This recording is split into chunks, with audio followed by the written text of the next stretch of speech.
Welcome back, ladies and gentlemen, to another episode of the Classical Antiquity Sidequest, a podcast covering topics from classical antiquity. The period of time is known for, as Edgar Allan Poe put it, the glory that was Greece, the grandeur that was Rome. Our next side quest will take us to the Empire of Misnomer. What do I mean by that? Well, what I mean is, as we discuss the Byzantine Empire, we are going to learn that, in fact, no such empire actually existed, and that the Byzantine Empire was really the continuation of the Roman Empire, albeit stripped of its proper name. We're going to discuss that in detail and also get into the Justinian era. That's right, Justinian the Great and his main general, Belisarius. We are going to discuss how important of a figure Belisarius was. And just so you all understand who this person is before we go on the side quest, Belisarius was a military commander of the, and I'll just say it, sorry, Byzantine Empire during the reign of Justinian the First. Throughout his career, he had some amazing times and some significant victories. These included defeating the Vandal Kingdom of North Africa, reconquering much of Italy, or conquering Italy, depending on how you want to look at it, during the Gothic War. He also had some success against the Persians. There were, however, some troubled times during his career, and we will discuss those as well. The person who we're going to talk about Belisarius with, and it's not just Belisarius, it's also his wife, Antonina, or Antonina. My mispronunciation or slightly off pronunciation will come up during the podcast. Anyway, it's not just Belisarius, it's also his wife, Antonina. She was very important in his reign, and we will cover what she did, how she helped Belisarius rise to the level of success that they both reached. The person who is going to guide us on this next side quest is a professor at Indiana University Northwest. He recently wrote a book, which I read and highly recommend to everyone, titled Belisarius and Antonina. You can find it on Amazon. It's very good. It won't take you long to read. It's extremely well written. Again, get the book. He also consulted on an epic history TV project about Belisarius and the times in which he lived, which you can access on YouTube. It's very good, and I highly recommend it to everyone. So with that in mind, let's get into this next side quest, Belisarius and the Byzantines, with Associate Professor of History at Indiana University Northwest, David Parnell. David Parnell, how are you, sir? I am doing very well, sir. Thank you for inviting me. Well, thank you for saying yes and for coming on. I've learned that asking professors to do an interview during the midst of an active semester is a mistake, perhaps. It's easy to get yeses, but harder to get people to come on during the school year. So thank you for taking the time today to speak with me about this topic. And I look forward to having this discussion with you. To begin, though, I'd like to give you a chance, like I do with everybody, to tell us your origin story. How did you end up becoming a professor of Byzantine history? Well, it's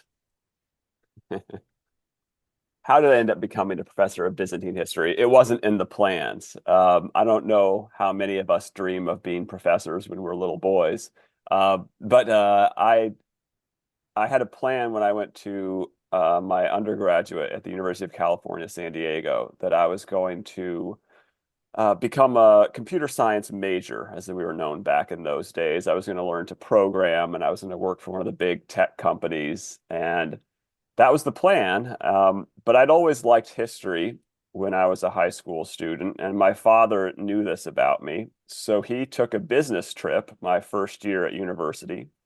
And in the airport bookstore, he came across a historical novel that he thought I might be interested in. That novel was Justinian by H.N. Turteltaub, which is the pen name of the novelist Harry Turtledove. And so he picked this book up for me. He brought it to see me the next time he saw me, and he said, "I thought you might like this." So I sat down and read it. And the book is about the Emperor Justinian II, who had a very interesting life. He's one of the only, in fact, the only emperor to rule for two reigns. He was overthrown, but not killed. and he managed to work his way back to Constantinople and take over the throne a second time. So the story has intrigue, murder, seduction, anything in it that would excite a college age student. So I was hooked when I read this story. I had to know if it was true. So I went and I looked up the real history, and that's when I read my first Byzantine history book. And from there, I knew that I had to do this for a living. So I started dropping my computer classes and my physics classes and picking up history and Greek and Latin language classes. And that's what set me off on the path to where I am today. So Justinian II, the Grover Cleveland of his age, is what I take from that. Now, one other thing that I wanted to ask you about the involvement you had with Epic TV. I'm going to link to that in the post about this, but can you tell us how that came about? Absolutely. So I did not know that much about Epic History TV, and I maintain an active presence on what I still call Twitter. I guess we're supposed to call it X now. And I saw a tweet there about this new series by this documentary history channel, Epic History TV, and the series was about Belisarius, who I have quite a lot of interest in. So I decided to watch. There was only one episode so far in the series, so I watched it and I tweeted out my thoughts on it. Threw it out into the ether. Here are my thoughts on it. Here's what I think is great. Here's what they could have done better. And to my surprise, the producer of Epic History TV, whose name is Toby Groom, and whom I subsequently would come to know is a very nice guy, saw my review of that episode and wrote to me on a whim to say, would you be interested in coming on board for the rest of the series as a consultant? And I jumped at it. I thought this sounded like a great thing to do because I did admire the first episode, even if I had things I would have done differently if I was doing it myself. So Toby brought me on board, and we began a relationship that lasted for almost half a year as we began putting out more episodes of this series together. So that's how I got involved. Through just putting my thoughts out into the ether on social media, which so often for most of us has almost no result. But in this case, it had a very happy result for me. Yeah, the results that you do get sometimes are ones you probably wish you could take back, but I'm glad that this one worked out. I've watched several of the episodes. It's very informative, and I think it's very well done too. It's an engaging story, so I'm glad that you were able to get involved in that, and I would recommend that highly to everybody who's listening to this. Now, before we get into Belisarius and his times, there's one thing that I would like to ask you about because this is what led me to how I found you and reach out to you. We've used the term a couple of times, Byzantine, and people talk about the Byzantine Empire. When I was a kid, well, history was always my thing, so I'd read ahead in history class, and I got this idea in my head that there was the Roman Empire, then the West fell apart, and the East became the Byzantine Empire until it was conquered by the Ottoman Empire. And then I found out later there never that term was a historical creation that was applied after the fact. Can you explain that to the audience why the term is somewhat of a misnomer and there was no actual Byzantine Empire? Sure, glad to. So the empire that we refer to sometimes in modern scholarship and very frequently in textbooks. So if any of you are likely to come across it in your earlier schooling, it's going to be in a textbook most likely in the context of a larger class like Western civilization or maybe AP European or something like that. This term Byzantine Empire refers to the ancient Roman Empire in its medieval phase. So there is, I think we start with this fact, there is no break in continuity in the ancient Roman Empire. The date that everybody memorizes for a end of the Roman Empire is 476. This is when a Germanic general in Italy overthrew an emperor in Italy. But there were multiple emperors of the Roman Empire at the time. So even though this brought an end to imperial rule in Italy, the Roman state continued in other regions, primarily in the Eastern Mediterranean. And there was an unbroken chain of emperors from the reign of Augustus, usually acknowledged as the first emperor, all the way through to the reign of Constantine the 11th, who died in Constantinople in 1453, some 1,500 years after Augustus had begun to take power. So there's no break in continuity. So why do we have this term Byzantine Empire then, if it's really just the Roman Empire extended on into the Middle Ages? And the answer to that all comes down to political wranglings and really a desire to strip the medieval Romans of their Roman identity. So if we turn to early medieval history, all the way up to the 7th century, even to the beginning of the 8th century, the peoples who lived in what we today call Italy, France, Germany, believed that the Roman emperor ruling in Constantinople was a Roman emperor ruling over Roman people. And then all of a sudden, in the middle of the 8th century, this began to change. And medieval Western rulers began to refer to these Romans as Greeks and to their empire as the Empire of the Greeks, sometimes the Empire of Constantinople, based on their capital. The reason they did this was so that they could claim the title of Roman for themselves, because starting in the middle of the 8th century, the rulers of the Franks in what is today France and Western Germany began to claim a relationship with the popes.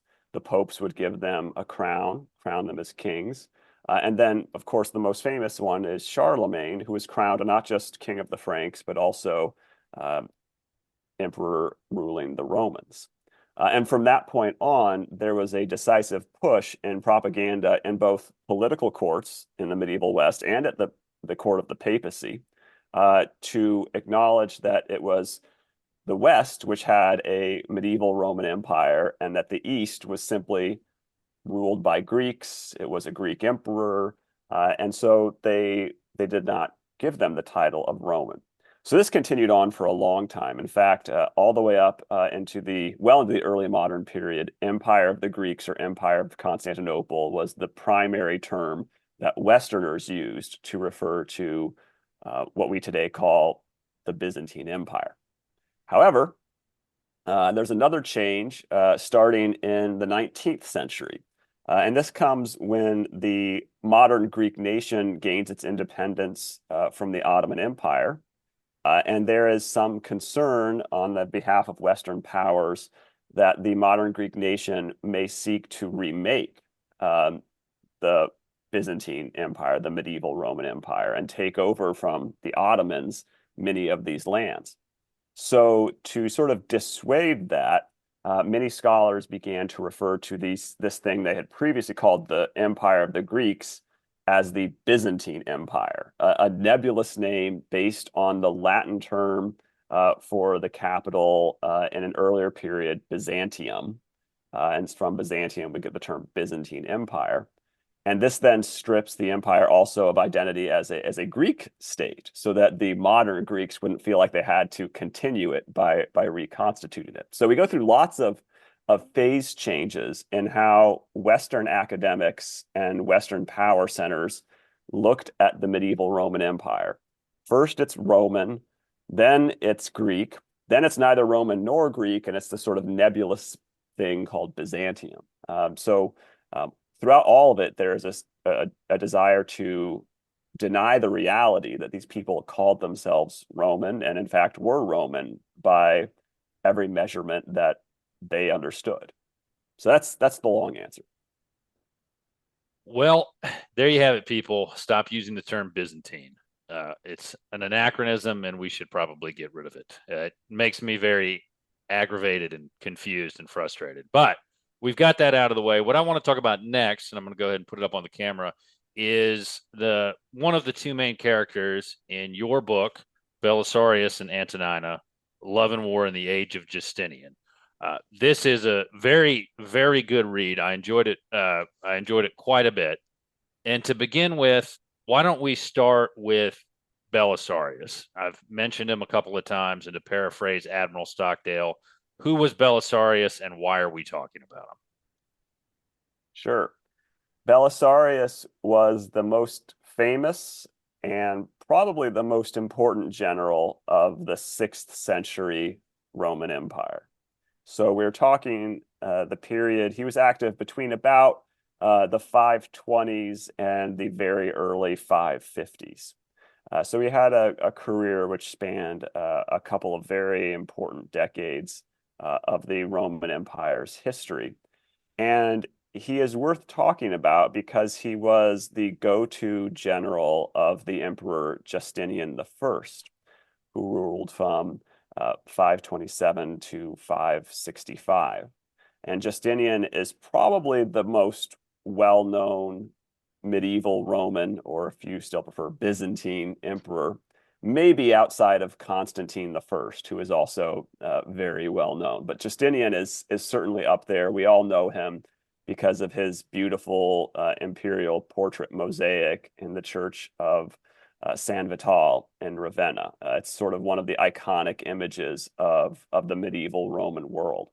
So Belisarius served as Justinian's general, and he assisted Justinian in fighting the empire's enemies in the Middle East, the Sasanian Persian kingdom, and in the West. Belisarius led campaigns against the people known as the Vandals in northern Africa and against the Ostrogoths in Sicily and Italy. So Justinian and Belisarius went through a lot together, and in fact, they reshaped their world in very dramatic ways, and ways that might have been even more dramatic if not for certain disasters that neither one of them possibly could have foreseen, which I think we may talk about a little bit later. So that's the overall big picture view. And to stay with kind of what you brought up there at the end, one of the things that we've sort of talked about is, and this is a whole other series of probably discussions, when and how the Western Empire actually fell and how the Goths viewed themselves in relationship to the Romans in Constantinople after 476. But you mentioned some of the effects of the reshaping of the Roman world. One of those was the Justinian plague, correct? That was just devastating for the Italian peninsula.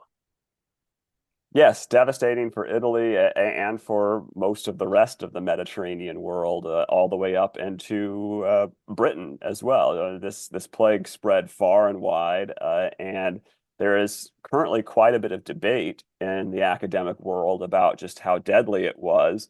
But most observers and scholars seem to think that it was quite bad, quite deadly. We're talking severe loss of life, and then all of the course, difficult economic reconstructions and reconfigurations that would follow a loss of life that large.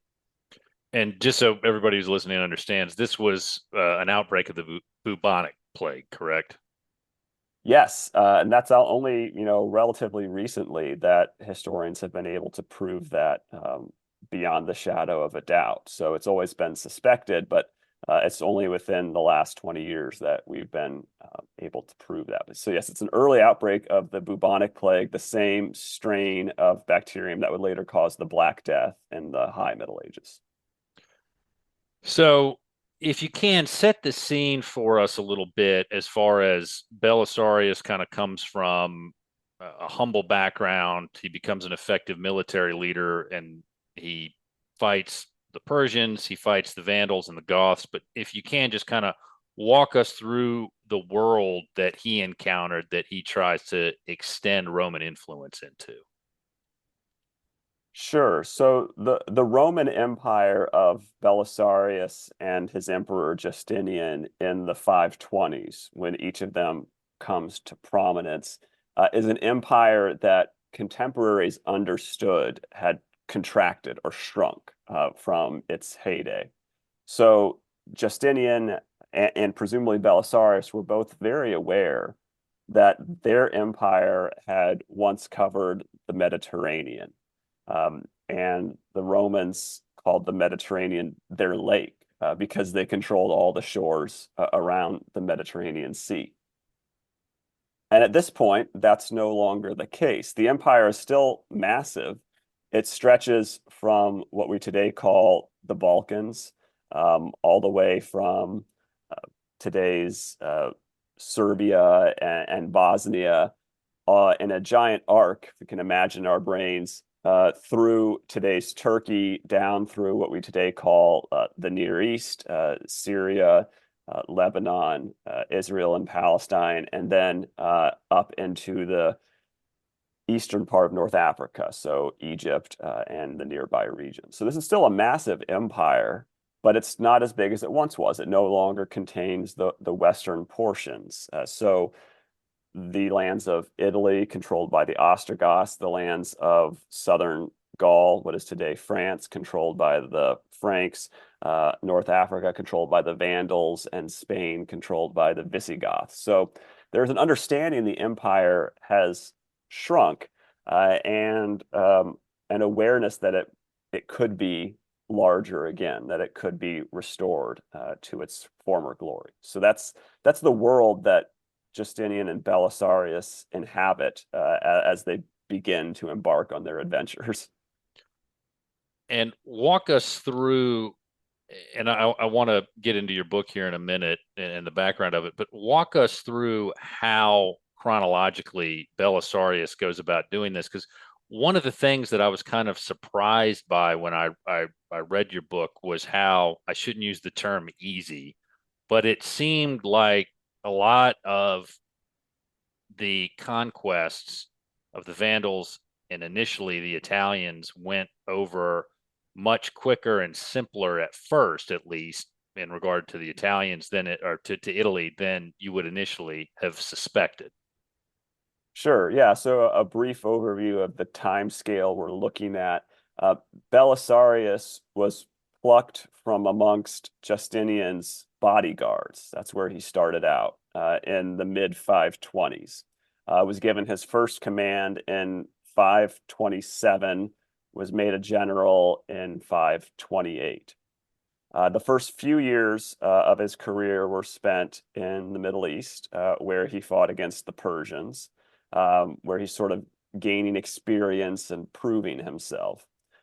His real big break came with the Vandal expedition, which launched from Constantinople in 533. So this was planned to be a substantial campaign, and it certainly was. He brought the army with him, but as you alluded to, it went much faster than everybody had expected. The Vandals were vanquished really in just two large battles and within a couple of months of each other. So the resistance to the Roman army by the Vandals was pretty much ended already in December of 533. And the campaign was over, and Belisarius was on his way back to Constantinople by the latest April of 534. So just really 6 months in North Africa. He enjoys about a year in Constantinople, recuperating and refitting a new army, and he's sent out again, this time to Italy. And the first campaign in Italy, very quick at first, all the way up to Rome. Belisarius experiences hardly any setbacks, and then he bogs down a little bit. So it ends up taking about 5 years to end the first campaign in Italy in 540. And then due to a number of unforeseen circumstances, including incompetence amongst his successors, the arrival of the plague, the situation in Italy goes south very quickly, and Belisarius ends up going back again in the mid 540s. And he's there for another 5 years, 544 to 549. So Belisarius, his career is characterized by quick and very successful campaigns in the earlier half, and then sort of really long campaigns where he's grinding it out and barely making headway in the latter half of his career. So that's sort of the big picture of speed and differentiation and how quick his campaigns are over his career. One thing that I'm curious about, and as I was listening to this, I was kind of wanted to explore, listening to your answers, I wanted to explore this how did the Goths take this invasion of Romans? Because it seemed to me like prior to this point in time, the Goths at least utilized the Roman governmental structure. Uh, they utilized the Roman nobility, and I think it was, I may get the name wrong, but Theodoric the Great had kind of had a long, successful run as a Gothic king. And now the next thing you know, there's Romans from the east at your gates. It would seem like there must have been some sort of like, hey, what are we doing here, guys? What's happening? We're kings. We're ruling for you. You're the emperor. Can you give us any insight on how the people in Italy reacted to this campaign? This is a great question, and it's not an easy one to answer. As you might imagine, the answer probably changes depending on who you talk to in Italy at this time period.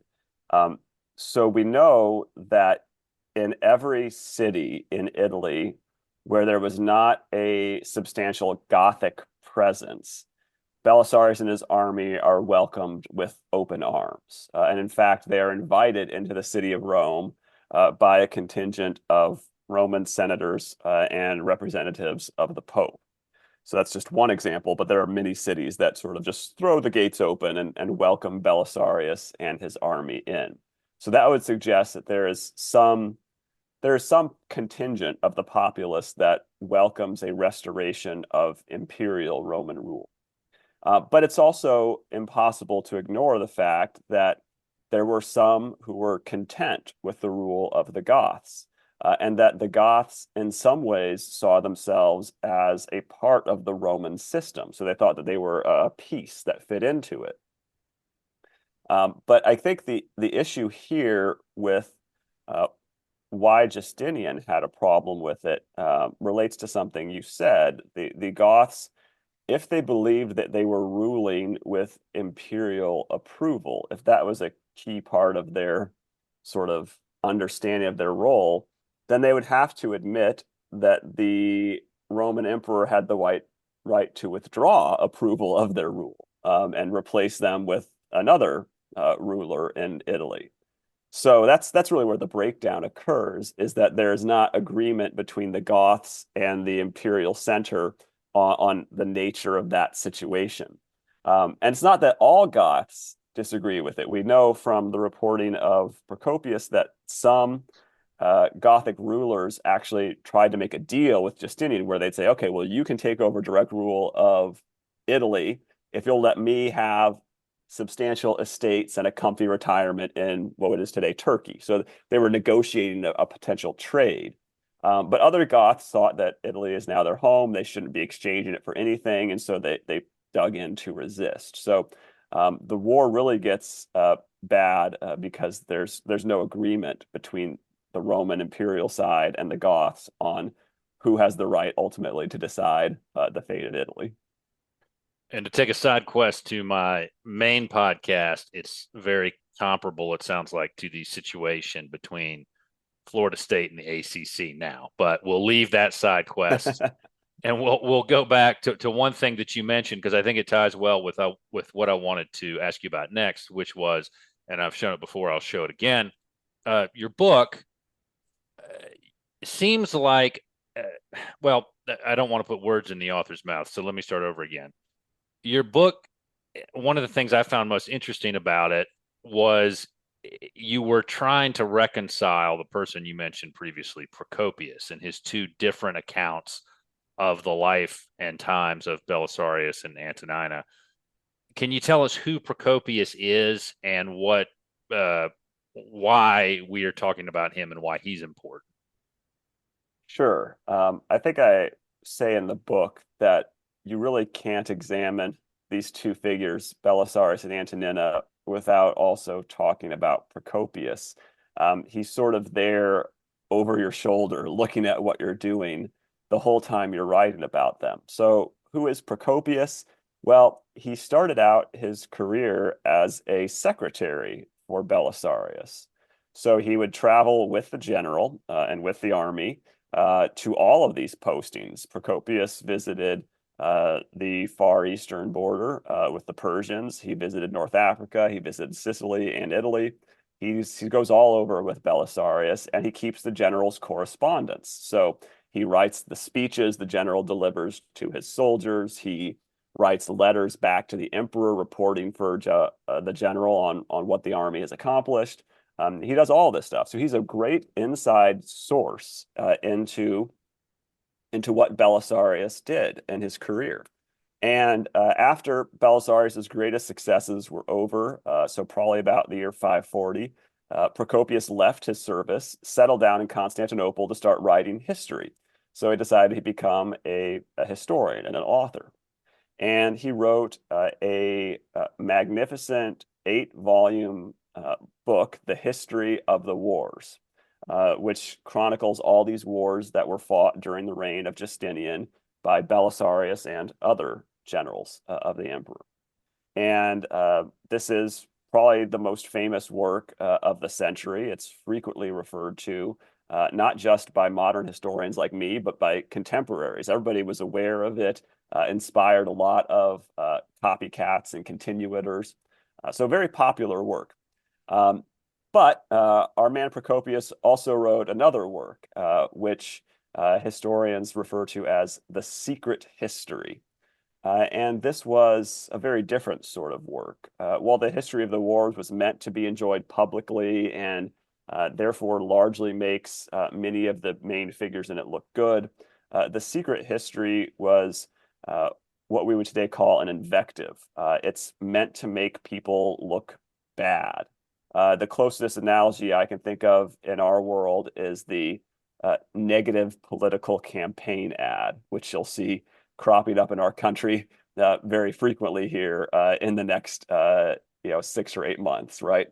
So we're all familiar with this kind of genre, the sort of darkened tones on the television and the low voice and the vaguely threatening insinuations of the voiceover. And then there's like black and white photos popping up and headlines and that kind of thing, meant to make the political candidate look bad. That's what the Secret History is, only in prose written format of the 6th century. So it makes Justinian and Belisarius and their wives look terrible, look like these evil, scheming people.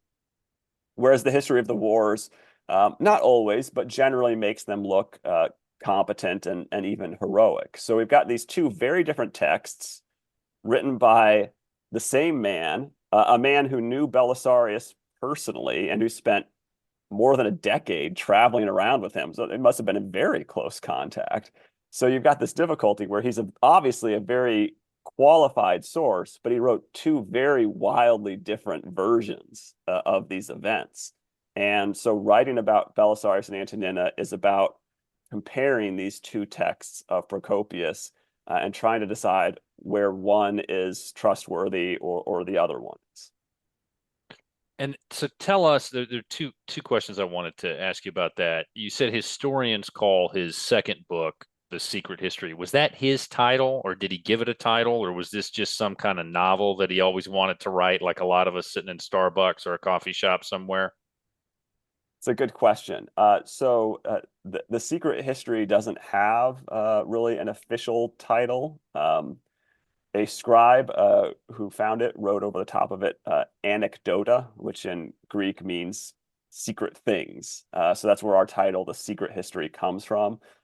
It seems that The Secret History was unfinished, that Procopius never completed it. So we can imagine this, to use your analogy, like this is a writer who has a dream to write a novel and they're scribbling it in Starbucks and then they shove it in a drawer because it's never finished. And, they always say they're going to go back and finish it, but they never do. And, then it gets discovered in their drawer by their heirs, decades later or something like that.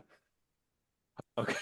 All right. And tell us a little bit about why the theories behind why he actually wrote that, because one of the things that kind of came through in your book was Belisarius was very popular, although like any emperor or any general and any leader at the time, there are always people wanting to, I guess, take him out and push him aside. But tell us maybe what was behind the writing of a book.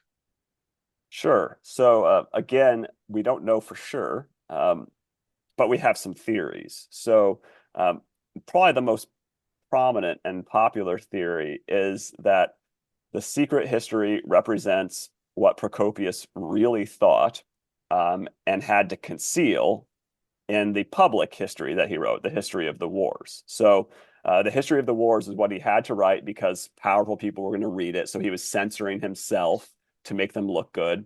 And the secret history represents his real opinions that he wrote in private because he was afraid of getting in trouble for those real opinions. So that's one theory.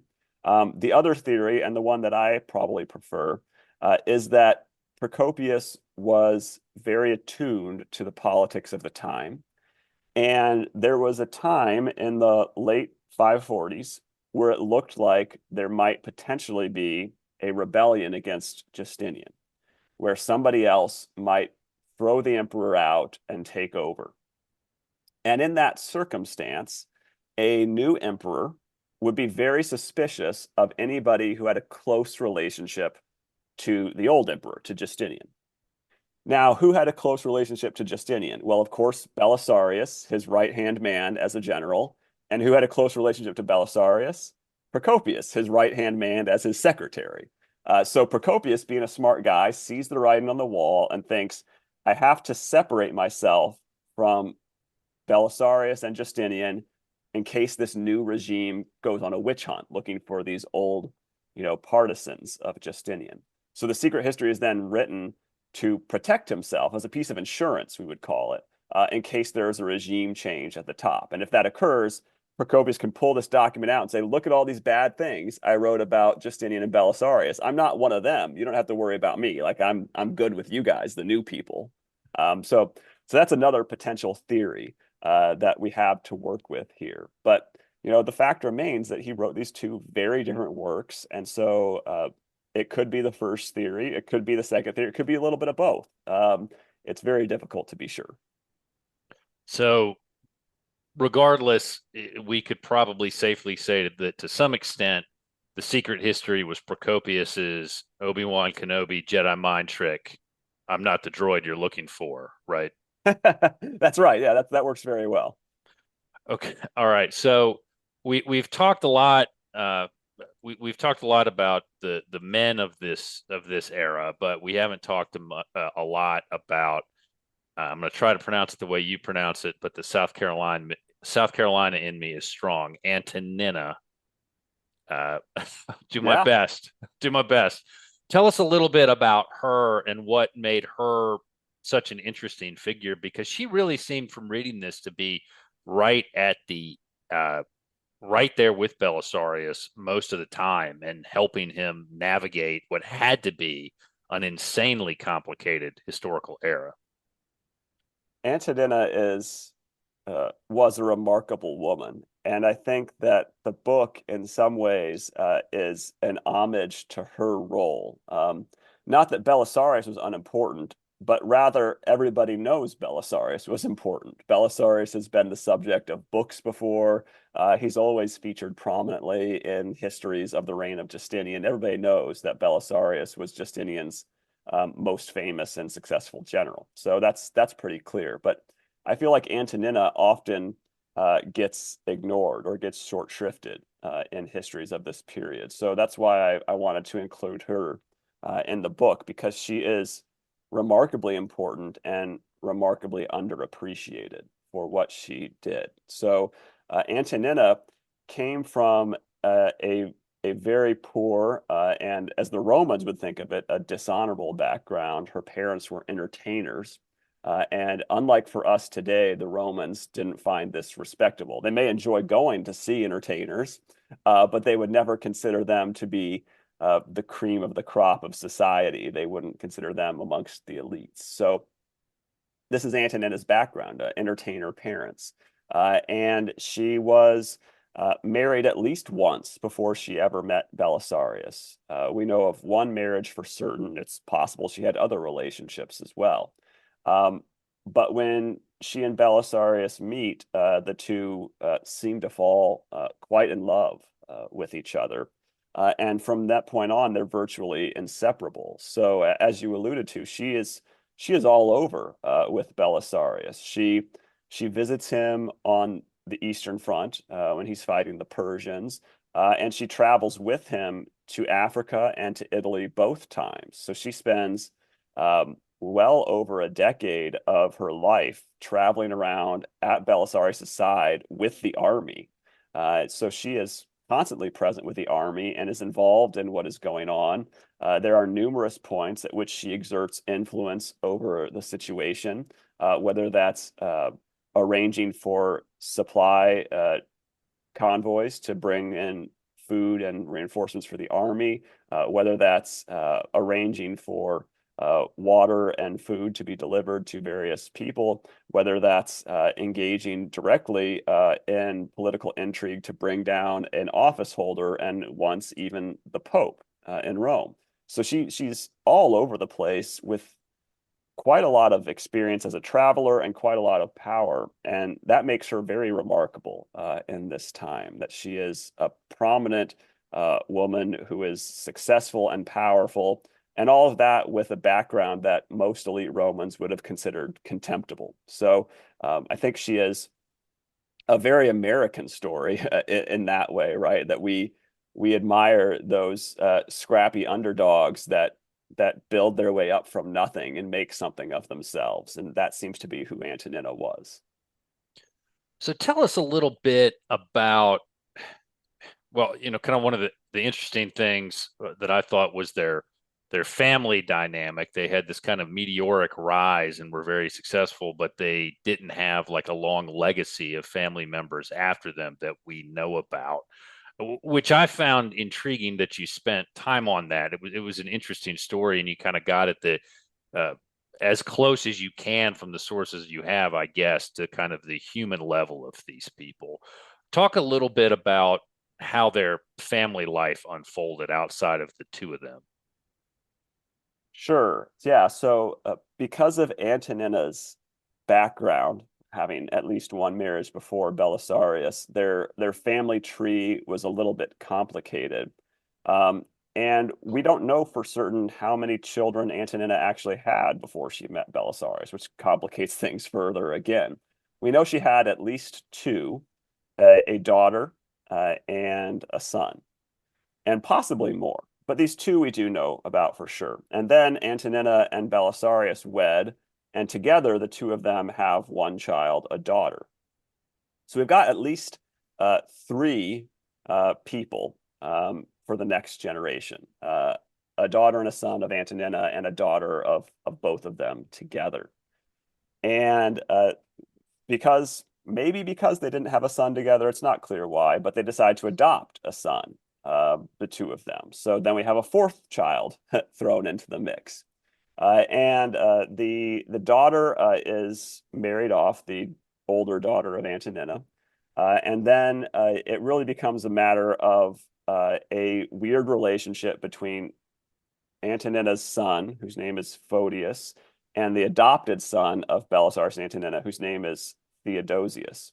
And they end up arguing quite a bit, with the result that eventually the arguments drive a wedge between the couple themselves, and they decide to boot Photius out of the family. So he is essentially disowned, which seems to indicate that Theodosius has won the rivalry. Only then Theodosius dies later that same year of natural causes.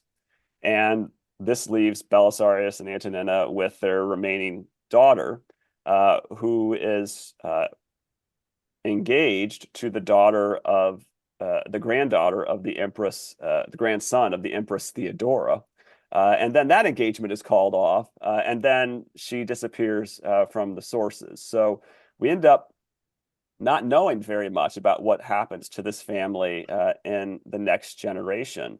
Ironically, the only one we can track past the death of Belisarius himself is his stepson Photius, who emerges from an obscure monastery in the later 6th century to lead troops for the next emperor, Justin II, up to potentially all the way to the 580s. So And then we sort of lose track. So it's interesting that you brought it up this way because we're used to, in studies of more modern times that are better documented, being able to track a family over multiple generations. Even many of us can trace our ancestors easily back to the Civil War, for example, or something like that. But in the ancient world, with record keeping not as good as it is now, and with far fewer records surviving of those that were kept, we often lose track of families very quickly. So it's possible that their family continued on for multiple generations through, say, Antonina's other daughter or through their own daughter, but we simply don't know because we don't have the material records to tell us that.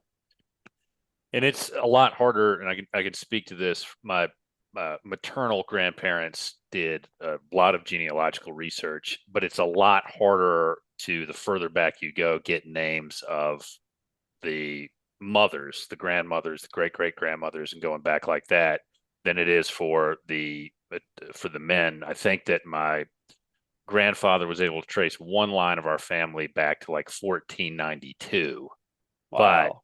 there were a ton of gaps of who the mothers were of each respective line. So that would pose some challenges. Now, one thing I did want to ask you about in regard to this era, Justinian, Belisarius, uh, both of their wives were very significant and important figures. But there was, and I'm not going to try to use the Latin term because I didn't take Latin and I don't want to get corrected by a professor again. So there was basically a term called restoration of the empire, and people talk about that as that was part of Justinian's plan. Can you talk about what that was? And we saw how it played itself out with the conquest of some of these territories. But how did that come about? I was always curious kind of what made Justinian do that, because he always seemed like a guy who just had an endless number of ideas and plans going around in his head. That's a great way to put it. Justinian is a very interesting and complex figure, and we're able to know a decent bit about what he was thinking because he was a voluminous lawgiver. So he's giving all these laws, and all these laws that he issues, they come with prefaces to them. So, he'll write about his intention for the law and maybe a little bit about what's going on at the time. And so it gives us a window into not only how things are going for the Roman Empire, but how the emperor himself sees these things. So, we don't get to know him nearly as well as we get to know modern political figures. You know, just to go back to our example, the Civil War, Ulysses S. Grant wrote this enormous autobiography of his life at the end of his life. I wish we had that kind of thing for most of these Roman rulers, and we don't. So we don't have that kind of detailed information. But for Justinian, we have decent information, at least as far as the ancient world goes. But even with this decent information, modern historians struggle to answer that question that you just asked me. Why did this happen? Did Justinian plan this? There are a lot of different interpretations of that. So, just briefly to give you a sense of the debate that goes on here, there is for many, many generations, a agreement that Justinian planned out carefully a restoration of the empire, a Roman restoration, and that this was always a part of his plan. From when he was a young man, he knew he was going to become emperor and restore the Roman Empire. And so he sort of set up a to-do list, like, build up the army, attack these people, retake these lands, attack these people, retake those lands, so on and Go so to forth. Kroger, get gas, all those sorts of Yeah, things. Right. yeah. He was a planner, right? So that's the argument for many generations of scholarship. And then very, very recently in modern scholarship, we're talking within the last 30 years, there has been a growing pushback on this idea that Justinian planned out the restoration of the empire. So there are many modern scholars who think that he did not plan this at all, that he simply took advantage of circumstances as they appeared, and that this was really much more piecemeal than has previously been argued. So it wasn't part of a grand plan. It was something he sort of stumbled into as opportunities presented themselves. So that's obviously the polar opposite of the first interpretation. I tend to think that the truth probably lies somewhere in the middle between these two polar extremes. I find it hard to believe that Justinian allowed himself to stumble into a series of wars when he was such a careful planner in every other aspect of his career as we know it. But at the same time, I don't find it hard to believe that he hadn't fully planned out all of this, that he didn't have, you know, a set dream for how this would work. And I'm sure he had contingencies and ways that he would pull out of things if they didn't work out as he planned to. I think the fact that the uh, conquest of the Vandals and the restoration of Roman authority in North Africa went so well encouraged him in the next step, which was attempting to do the same in Italy. If North Africa had not gone as well, I think Justinian would have pulled back and concentrated on other things for a while. So I don't think he was so single-mindedly fixated on this idea of restoration as maybe previous generations of scholars would have thought, but he also didn't do it all accidentally or just to, take advantage of a situation as some other scholars have thought. So this is the kind of debate that we historians have about these kinds of things. And that the way that you explain that makes sense, because as I was reading your book, I was expecting from somebody whose knowledge of this era is based primarily on what I remember reading uh, from.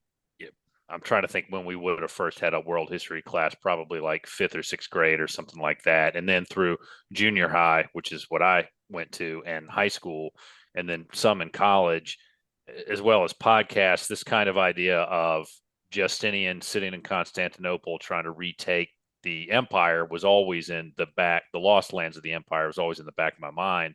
So I was reading your book and I was like, okay, well, when is this whole grand plan going to come up?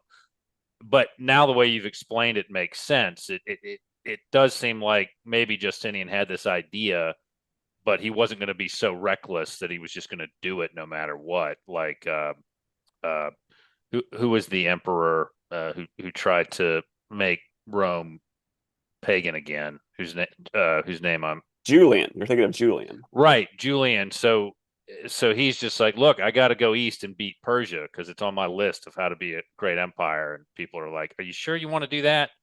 Maybe not the best idea. No, no, it's on this list, and I've got it. I've got to do it. Now I'm dead. So. Uh, One thing though that I wanted to ask you about as we get close to the end of the interview was tell us how you ended up writing this book. What caused you to put pen to paper and put this book together? I think writers in general probably tend to write about the things that they know. And uh, we like to think of history as this objective process in which, the historian dispassionately looks at his sources and then explains the sources and then writes the history. But the truth of the matter is, us historians are people, and we're all subject to our own interests and to things that are going on in our lives that affect our choices. So, for me, writing is very personal, and a lot of it I've noticed depends on sort of what's going on in my life. So my first book that I wrote was on the relationships between military officers in this period, sort of the brotherhood and the camaraderie and the social networks they formed. And that book was the result of my dissertation, which came when I was a single man in graduate school. And I was spending a lot of time with other single men and a couple that were married, but none of us, had sort of, children or a deep family life at the time. So I was thinking in terms of peer relationships of people in a structured setting. And then I wrote about it. And then this book, uh, Belisarius and Antonina, came about after I had been married for 6 or 7 years, I think, when I started writing it. And so I was thinking in different terms then. I was thinking as a married man, and then I ended up writing on a marriage, on a marital couple. So I think that even not doing this consciously, which I certainly did. It's not like I said, I am married, so I have to write about a married couple. I think I think like the circumstances that we are in influences the choices that we make. And I think that's true in all parts of life, but even for writers here and what we write. So um, that's part of my answer. And then sort of on the more scholarly side, as I think I said earlier, I really felt as I looked more and more at Belisarius that you can't talk about him without talking about his wife Antonina. They're so intertwined in what they do, not just in their personal life, obviously, as being married, but the fact that she's with him all these times, that she travels with him uh, on all these wars, and that she's interacting with his soldiers, his officers, his secretaries, all of that. Like she is there. So I felt you couldn't write a history of Belisarius without also writing about Antonina. So that is why the book is on both of them, and that's how I came to write it. One thing I'd like to ask you about is at the end of the book, you talk about kind of these legends that have cropped up about Belisarius, and it seems like he's always been a figure that interests people. For example, we were having a dinner here for some people from where my wife works, and I was talking to one of the husbands, and he says he somehow we got on the topic of Roman history, and he mentioned that Belisarius was his favorite general of all time. Okay, uh, and he's in the military, so I'll defer to his assessment and expertise on that. But I thought it was interesting that Belisarius has been so influential. Can you kind of give us a little bit about how a little insight as to how he has remained a, a topic of historical interest and discussion, and some of the legends about him that have cropped up? Yeah, uh, it's hard to know where to start with that. I think Belisarius means different things to different people. So on the one hand, he remains a topic of extreme interest because he's connected to this sort of golden age of the early medieval Roman state. Everybody that knows something about the medieval Roman or Byzantine Empire knows about Justinian, and Belisarius is directly linked to Justinian. So I think that certainly helps. And then there's sort of the romantic angle. Belisarius is really the last major figure to sort of capture our imagination in terms of this dream of a Roman world restored, of a Roman Empire sort of brought back from what it had become and restored to what it used to be in its golden age. Belisarius brings the Roman standards back to Africa and to Italy. He has this very dramatic and romantic moment where he steps foot in the city of Rome on December 9th of 536. And Procopius tells us it was the first time in 60 years that Rome had been subject to the Romans. So, that line sort of, I think, encapsulates like this romantic flair that Belisarius conjures up for people.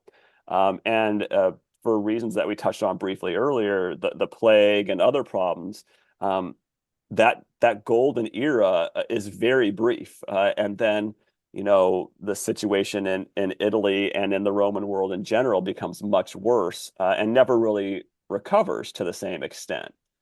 Surely the medieval Roman state lasts for many more centuries and has its successes, but it's never quite like it was under Belisarius at that time. So this is why some people refer to him as the last of the Romans, which I don't think he was. There were plenty of other Romans, but that captures the sense of sort of nostalgic romance that surrounds the name Belisarius. So that's another reason. And the last reason, and it connected to these legends you've talked about, is not to spoil too much of the book, but Belisarius does fall out with Yeah, Justinian. just before you get into this, guys, Belisarius does die. Spoilers, but I just so you know. That's true. Yeah, he's not still there. He does die, but before his death, he has numerous times when he falls out with the Emperor Justinian, and so there's this element of uh, rooting for Belisarius because he represents sort of competence and honesty and loyalty, whereas Justinian represents sort of ingratitude for distrusting his general or for punishing him for his failure or for his perceived failure. And I think that sticks with people who want to think of Belisarius as sort of the height of virtue, and who like the idea of the virtuous man who gets to the very top, but then fate and the whims of his ruler cause him to fall down, but he picks himself back up again. So this is a part of the final sort of Belisarius legends that really enchant people in the Western world for many centuries. And there's this rash of artwork and fictional stories and even operas about Belisarius written in the 18th and 19th century when people were really into this kind of motif of the honest man that falls on hard times. So all of those, play some role in it. Some of them are more appealing to certain people than others, and so I think it really depends on who you are. But there's something in Belisarius that seems to attract a lot of people. So let's turn to some of the concluding matters here. One, where can you mentioned you're on Twitter. I also call it Twitter. I'm not calling it X. It won't happen. Where can we find you on the social medias?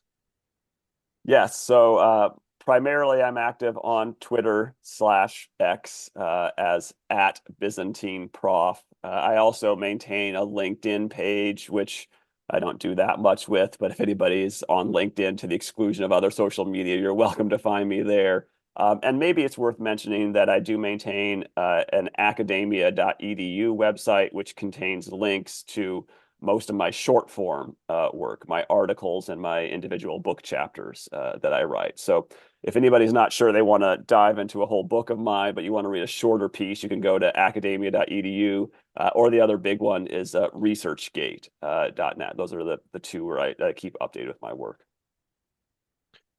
We will definitely check those out, and that actually would help me probably find more things to read and get better educated on, because I'm sort of going through this thought process in my head is of doing this podcast as to when classical antiquity ends, but we don't have time for that today. That's a long discussion. That's another podcast. Oh man, well, a lot of what we've talked about today with the after effects of what happened to Italy from these conquests would play into that. But future episode, what is one thing that you would like to have covered on this podcast? Sure. Well, I mean, other than what you just mentioned, sort of the downfall of the economic and cultural system of antiquity, which is, like you said, a whole nother episode. I think something that would be really interesting to cover, something that really interests me at least, are the Christological controversies of Christianity in this period. So the Romans, at least certain people among the Romans, got very excited about how to define their faith. So there are a series of controversies on the nature of Jesus Christ in the Christian church in the period of late antiquity. So sort of the fourth into the seventh centuries. And the bishops and the monks and the emperors, they argue about whether Jesus was of the same substance as God or not, whether Jesus had one or two natures, one or two wills, one or two energies. There's all sorts of arguments that eventually end up coalescing around a few issues that sort of define the faith in this early period of its history. And I think that that's really interesting, although others might find it a little dry. So I guess it really depends on your perspective on Christian disagreements. It is a little dry, but it is fascinating how much energy that took for the Roman state to deal with. I've got some more reading material now. So, if you could tell us about some other reading material, where could we go to learn more about Belisarius, Justinian, and this era that we've been discussing? Sure. Well, outside of my book, there is a fantastic new biography of Justinian by a historian named Peter Sarris. It's titled Justinian, Emperor, Soldier, Saint. So I highly recommend this book. I think it's a good companion to my book because Peter is interested in Justinian and his personality as a ruler, and he does a lot on Justinian's laws and theology and approach to Christianity, whereas I cover a lot of Justinian's relationship with Belisarius and the wars. So I think the two books read very well together. You get a different picture of the same period of time by reading Peter's book than you do from my book. So that'd be my recommendation for a book on the period. If you would like a book more broadly on medieval Roman or Byzantine, if we want to use the word history, there is also a new book here. This is by Professor Anthony Kaldelis. It's titled The New Roman Empire, A History of Byzantium. And it is not a book for the faint of heart. It's 1,100 pages. But it covers the entire period from the lifetime of Constantine in the 4th century up to the reign of Constantine the 11th in the 15th century. So you get the broad sweep of Roman history here. So you can see where Justinian, Belisarius, Antonina all fit into context of this larger sweep. So those are my two recommendations for you and your listeners. And I would just say buy all three of them. I got Dr. Parnell's book. It's on the bookshelf. I enjoyed it very much, and it's very well written. It's very easy to follow, and I'm trying not to make a dad joke about the last book that you mentioned, but it's maybe not as Byzantine. Its pace. Sorry. Well, thank you for the kind words. I appreciate it. Sorry for the joke. So anyway, thank you so much for coming on. I really appreciate it. And folks, tell your friends about us. Still working around the not being on Apple yet. Give it some time. I'll probably have to cave and get an Apple account, whatever. If you want to ask questions and have them answered, 540-632-0160. Call and leave a message. And remember, folks, the Classical Antiquity Sidequest is a podcast without end.